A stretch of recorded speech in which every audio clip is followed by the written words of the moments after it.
அடுத்த கேள்வி என்ன அப்படின்னா, இந்த டைப்ஸ் ஆஃப் டயபெட்டிஸ் படிக்கும்பொழுது ஜெஸ்டேஷனல் டயபெட்டிஸ், அதாவது ப்ரெக்னன்சி பீரியடில் வரக்கூடிய டயபெட்டிஸ், அதுக்கு பேர் தான் ஜெஸ்டேஷனல் டயபெட்டிஸ் அப்படின்ட்டு படிச்சிருக்கோம். அப்போது இந்த ஜெஸ்டேஷனல் டயபெட்டிஸ் அப்படின்னா என்ன?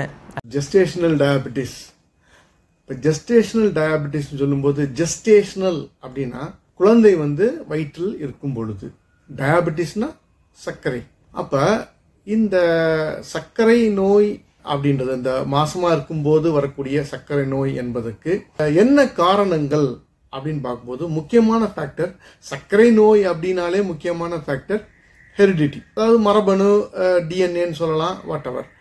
ஸோ இரண்டாவது விஷயம் ஒபேசிட்டி.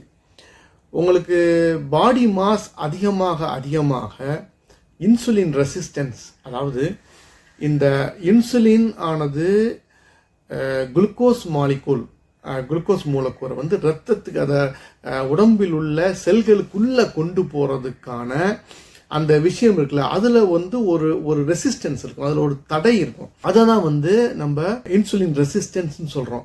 ஸோ அது பாடி மாஸ் அதிகமாக அது இன்சுலினோட ரெசிஸ்டன்ஸ் அதிகமாகும். So body mass is directly proportional to insulin resistance.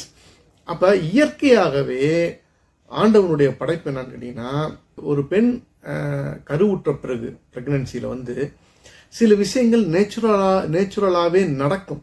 அது ஃபுட் இன்டேக் அதிகமாகும், பசி அதிகமாகும். இது ஆண்டவனுடைய படைப்பு ஏன் அப்படி இருக்கு அப்படின்னு கேட்டீங்கன்னா, ஒரு குழந்தை அது பிறந்ததுக்கு அப்புறம் கிட்டத்தட்ட ஒரு 6 மாசத்தில் இருந்து 1 வயசு வரைக்கும், அதாவது அந்த 6 மாசத்துக்கு அப்புறம் தான் சாலிட் ஃபுட் கொஞ்சமாக ஸ்டார்ட் பண்ணுவோம், செமி சாலிட் ஸ்டார்ட் பண்ணுவோம். ஸோ கிட்டத்தட்ட ஒரு வருஷம் வரைக்கும் அந்த குழந்தையினுடைய பிரதான உணவு என்ன அப்படின்னு கேட்டீங்கன்னா தாய்ப்பால், பிரஸ்ட் மில்க். அப்ப அந்த தாய்ப்பால்ல அந்த குழந்தைக்கு தேவையான அத்தனை விதமான சத்துக்களும் இருக்கும், இன்க்ளூடிங் எதிர்ப்பு சக்தி, ஆன்டிபாடிஸும் தாய்கிட்ட இருந்து பிள்ளைக்கு போகும். ஆனால் ஒரே ஒரு சத்து மட்டும் குறைவா இருக்கும். அது என்னன்னு கேட்டீங்கன்னா இரும்பு சத்து தாய்ப்பால்ல மிக மிக மிக குறைவு, ட்ரேசஸ் தான். அந்த இரும்பு சத்தை வச்சு அந்த குழந்தையினுடைய சர்வைவல் முடியாது. அதனால இயற்கையாகவே என்ன நடக்குது அப்படின்னா, ஒரு குழந்தை வயிற்றுல இருக்கும் பொழுது தாயிட்டு எந்த அளவுக்கு இரும்பு சத்தை சேகரம் செய்து கொள்ள முடியுமோ அந்த அளவுக்கு இரும்பு சத்தை தாயிட்டு உறிஞ்சி எடுத்து என்ன பண்ணும், ஈரல்ல சேர்த்து வச்சுக்கும். அந்த குழந்தை பிறந்த உடனே அதனுடைய ஹீமோகுளோபின் லெவல் பார்த்தீங்கன்னா கிட்டத்தட்ட 18-20 இருக்கும். கிட்டத்தட்ட 1 வருஷம் கழிச்சு தான் அந்த ஹீமோகுளோபின் லெவல் கொஞ்சமாக குறைஞ்சு நம்ம எல்லாத்தையும் போல 14-15 அப்படின்றது ஒரு ஹீமோகுளோபின் லெவலுக்கு வரும். அப்ப அந்த 1 வருஷத்துக்கு தாய்ப்பாலிலிருந்து கிடைக்காத இரும்பு சத்தை குழந்தையானது தாயின் கருவறையில் இருக்கும் பொழுதே அந்த ஃபியூட்டஸ், அந்த சிசு அதனுடைய ஈரலில் சேமித்து வைத்துக் கொள்கிறது. அப்ப அவ்வளவு இரும்பு சத்து அது சேர்த்து வச்சுக்கணும்னா தாய் எந்த அளவு சாப்பாடு சாப்பிடணும்? அப்ப இயற்கையாவே தாய்க்கு பசி அதிகமா இருக்கும், மாசமாக இருக்கும் பொழுது, பிரெக்னெண்டா இருக்கும் பொழுது சாப்பாடு இன்டேக் அதிகமா இருக்கும். ஸோ ஆஸ் ஏ ரிசல்ட் என்ன ஆகும்னா பாடி வெயிட் அதிகமாகும், பாடி மாஸ் அதிகமாகும். அது எப்ப அது நடக்கும் அப்படின்னா கிட்டத்தட்ட ஒரு 24வது மாசத்துல இருந்து ஸ்டார்ட் ஆகும். அந்த பாடி மாஸ் இன்க்ரீஸ் ஆகுது, கிராஜுவலா ஸ்டார்ட் ஆகும். ஆனா சடனா ஸ்டார்ட் ஆகுறது அந்த 24 மாசத்துல இருந்து ஸ்டார்ட் ஆகும். ஏனென்று கேட்டால், அப்ப இன்னொரு விஷயம், இங்க புரோஜெஸ்ட்ரோன் அப்படின்னு சொல்லக்கூடிய ஹார்மோன் தாய் கருவுற்ற பிறகு அது தொடர்ந்து செக்ரேஷன் கிராஜுவலா இன்க்ரீஸ் ஆகிட்டே போய் அந்த 3rd ட்ரைமஸ்டர்ல கிட்டத்தட்ட 8 டைம்ஸ் அதிகமா புரோஜெஸ்ட்ரோன், 25 மில்லிகிராம் இருக்கக்கூடிய அந்த புரோஜெஸ்ட்ரோன் கிட்டத்தட்ட 200 மில்லிகிராம் வரைக்கும் அந்த ரத்தத்தில் அதனுடைய அளவு போகக்கூடிய வாய்ப்புகள் அதிகமாக இருக்கிறது. அப்போ புரோஜெஸ்ட்ரான்றது என்ன? அந்த ஒரு ஹார்மோன். அந்த ஹார்மோனுக்கு இயற்கையாகவே பாடி வெயிட்டை இன்க்ரீஸ் பண்ணக்கூடிய ஒரு விஷயம் அங்க இருக்குது. ஸோ அதனால பாடி வெயிட் அதிகமாயிடுச்சுன்னா அந்த இன்சுலின் ரெசிஸ்டன்றது அதிகமாகும். இது ஃபேக்டர் 1 சொன்ன மரபணு, ஹெரிடிட்டி. ஃபேக்டர் 2 என்ன சொன்ன? Insulin resistance. So insulin resistance எதனால வருது? பாடி மாஸ் அதிகமாகிற மாதிரி. அதாவது 100 பெண்கள் கருவுற்று அவங்க டயபெட்டிஸ் மெலிட்டஸ் அப்படின்றது டயக்னோஸ் பண்ணியிருந்தால் அவங்க அந்த டெலிவரிக்கு அப்புறம் அதுல 50 பேருக்கு அந்த டயபெட்டிஸ் ரிவர்ஸ் ஆகாமல் கண்டினியூ ஆகும். அப்போ அந்த 50 பேருக்கு ரிவர்சிபிள் ஆயிருது. ஆனால் அந்த 50 பேர்லையும் அவங்களுடைய லைஃப் ஸ்பேன், அவங்களுடைய லைஃப் டயத்தில், அவங்களுடைய காலத்தில், அவங்களுடைய அந்த அந்த அந்த டெலிவரிக்கு பிற்பட்ட அந்த காலத்தில் அவங்களுக்கு எப்போ வேணாலும் ஒரு 5-10 வருஷத்துக்குள்ள டயபெட்டிஸ் வரலாம். எதை 25% பேருக்கு. அப்போ டயபெட்டிஸ் மெலிட்டஸ் டயக்னோஸ் பண்ணிட்டாலே அவங்கள 75% பேருக்கு அவங்களோட லைஃப் டைமில் டயபெட்டிஸ் வந்துடும். அப்போ அந்த மாதிரி ஒரு ஒரு ஒரு ஒரு சுச்சுவேஷன் இருக்கிறதுனால இந்த ஜெஸ்டேஷனல் டயபெட்டிஸ்ன்றது டயக்னோஸ் பண்ணுறது ரொம்ப ரொம்ப இம்பார்ட்டன்ட். இதை தவிர 2வது பாயிண்ட் என்ன கேட்டிங்கன்னா, இது அந்த தாய்க்கு நல்லது இல்லை. அப்போ தாய்க்கு நம்ம சாதாரணமாக சொல்லக்கூடிய நெப்ரோபதி, நியூரோபதி, ரெட்டினோபதி, கண் பாதிப்பு, நரம்பு பாதிப்பு, கிட்னி பாதிப்பு, இதெல்லாம் யூஸ்வலாக நம்ம டயபெட்டிஸுக்கு சொல்லக்கூடிய அட்வர்ஸ் எஃபெக்ட், சைடு எஃபெக்ட் இதெல்லாம்.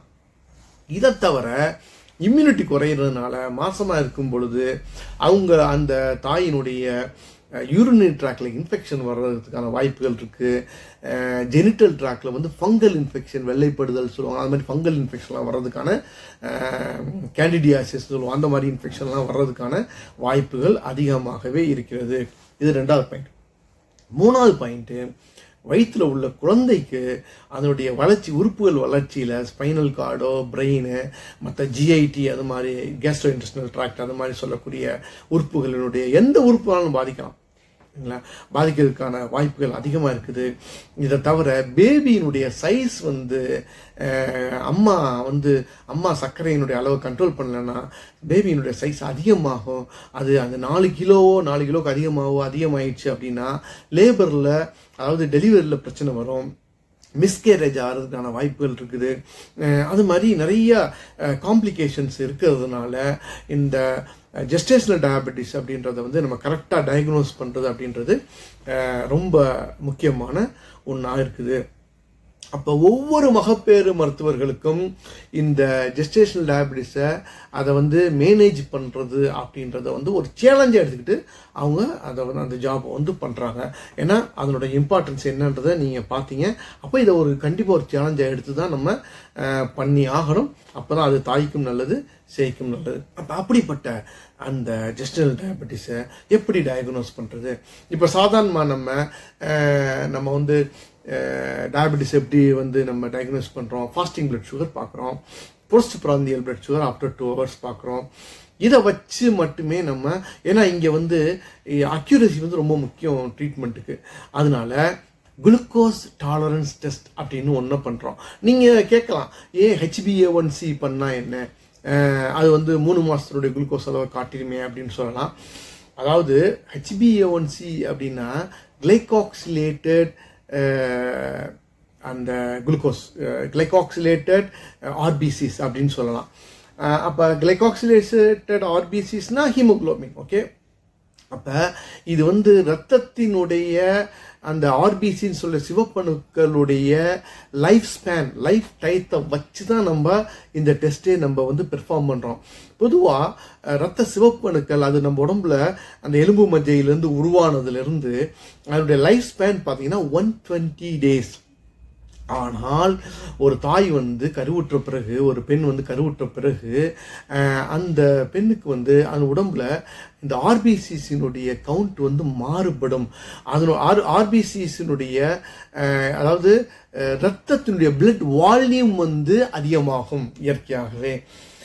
அதே சமயத்தில் ஆர்பிசிஸினுடைய லைஃப் ஸ்பேன் குறையும். பிளட் வால்யூம் அதிகமாகும், ஆர்பிசிஸினுடைய லைஃப் ஸ்பேன் அப்படின்றது அந்த 120 daysலேருந்து ஒரு 95 days 90 days அந்த மாதிரி குறையிறதுக்கான வாய்ப்புகள் இருக்கிறதுனால இந்த HbA1cன்றது முழுக்க ஆர்பிசியினுடைய லைஃப் ஸ்பேனை வச்சே நம்ம நிர்ணயிக்கிறதுனால இங்கே HbA1c அப்படின்ற நம்ம அந்த மெத்தடை நம்ம இங்கே ஃபாலோ பண்ணுறது இல்லை, அது ஒர்க் அவுட் ஆகாது.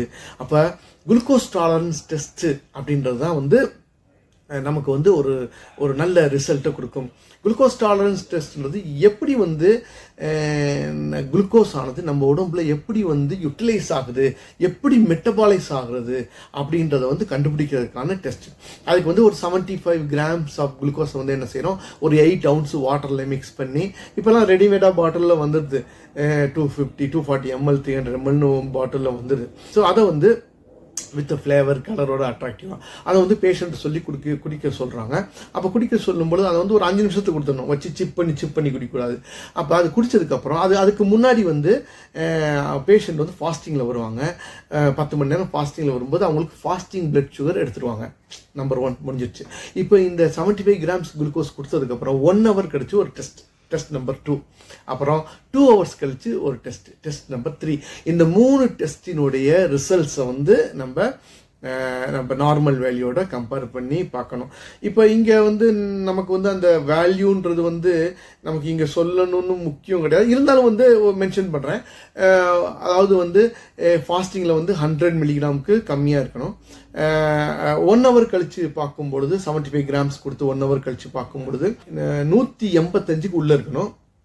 2 hours கழிச்சு பார்க்கும்போது 150க்கு குறைவாக இருக்கணும். இப்போ இந்த 3 வேல்யூவில் 2 வேல்யூ அப்நார்மலாக இருந்தால் அவங்க வந்து ஜெஸ்டேஷனல் டயபெட்டிஸ் அவங்களுக்கு இருக்குது அப்படின்றத நம்ம உறுதிப்படுத்திட்டு ட்ரீட்மெண்ட்டுக்கு போகிறோம். ஆனால் இந்த 24 to 28 வாரங்கள், அதாவது ஒரு 170 நாள், நம்ம வந்து ப்ரெக்னன்சி பீரியடை வந்து நம்ம என்ன சொல்கிறோம், 9 மாதம் 10 நாள், 280 நாட்கள் சொல்கிறோம்ல. அதில் 24வது வாரம் வந்து 28வது வாரம், கிட்டத்தட்ட 170 நாள்லேருந்து 200 நாளுக்குள்ள இந்த டெஸ்ட்டுக்கு வந்து குளுக்கோஸ் பாசிட்டிவ், அதாவது டயபெட்டிஸ் பாசிட்டிவ் காமிச்சிச்சு அப்படின்னா அவங்க வந்து ஜெஸ்டேஷனல் டயபெட்டிஸில் இருக்காங்கன்னு அப்படின்னு சொல்லி நம்ம டயக்னோஸ் பண்ணிக்கலாம். ஆனால் குழந்தை உருவாகி, அதாவது குழந்தை கரு உருவாகி ஒரு மாதத்தில் 2 மாதத்தில் 3 மாதத்துலாம் வந்து உங்களுக்கு வந்து பாசிட்டிவ் காட்டுச்சு அப்படின்னா அவங்க டயபெட்டிஸ், அவங்களுக்கு ஏற்கனவே டயபெட்டிஸ் இருக்குது அப்படின்றத நம்ம உறுதிப்படுத்திக்கலாம். இப்போ இந்த குளுக்கோஸ் டாலரன்ஸ் டெஸ்ட் வந்து இப்போ நீங்கள் எல்லாருமே ஒவ்வொரு இண்டிவிஜுவலுமே பண்ணிக்கலாம். ஏன்னா இதில் ஒரு முக்கியமான விஷயம் என்னன்னா, இதனோட வேல்யூ வச்சு உங்களுக்கு ஃபியூச்சரில் டயபெட்டிக் வருமா, இல்லை நீங்கள் வந்து ப்ரீ டயபெட்டிக்கில் இருக்கீங்களா என்னன்றதை வந்து நம்ம கரெக்டாக தெரிஞ்சுக்கலாம். ஸோ இதெல்லாம் வந்து நம்ம முக்கியமாக வந்து அந்த ஜெஸ்டேஷனல் டயபெட்டிஸ்ல தெரிஞ்சுக்க வேண்டிய முக்கியமான விஷயங்கள். நிறைய விஷயங்கள் இருக்குது, நம்ம எல்லாத்தையும் பார்க்கல, ஒரு சில முக்கியமான விஷயங்களை மட்டும் தான் நாம வந்து இப்போ நம்ம டிஸ்கஸ் பண்ணியிருக்கோம்.